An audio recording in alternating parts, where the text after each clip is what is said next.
PSC അപ്ഡേറ്റ്സിനായി video like ചെയ്ത് channel subscribe ചെയ്യുക. ഇന്നത്തെ ക്വസ്റ്റ്യൻ GPAT 2017 എക്സാമിൽ നിന്നുള്ളതാണ്. ഫാർമക്കോഗ്നസി ആൻഡ് ഫൈറ്റോകെമിസ്ട്രി എന്ന സബ്ജക്റ്റിനെ റിലേറ്റ് ചെയ്തിട്ടുള്ള ക്വസ്റ്റ്യൻ ആണ്. അപ്പോൾ നമുക്ക് ഇന്നത്തെ ക്വസ്റ്റ്യൻ നോക്കാം.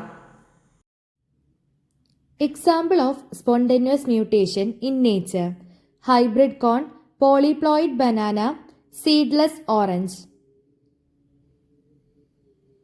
The answer is seedless orange.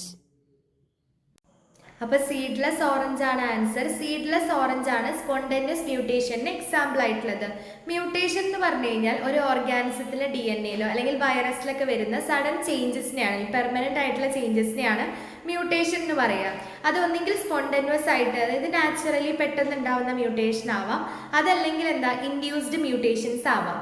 അപ്പോൾ ഇതിൽ പറയുന്ന ഹൈബ്രിഡ് കോൺ അതുപോലെ പോളിപ്ലോയിഡ് ബനാന എന്നൊക്കെ പറയുന്നത് ഇൻഡ്യൂസ്ഡ് വേരിയേഷൻ അല്ലെങ്കിൽ ഇൻഡ്യൂസ്ഡ് മ്യൂട്ടേഷൻ്റെ എക്സാമ്പിൾസ് ആണ്. പ്യുവർലി സ്പോണ്ടേനിയസ് മ്യൂട്ടേഷൻ്റെ എക്സാമ്പിൾ അല്ല. സോ നമ്മുടെ ആൻസർ എന്താണ്? സീഡ്ലെസ് ഓറഞ്ച് ആണ് ആൻസർ വരുന്നത്.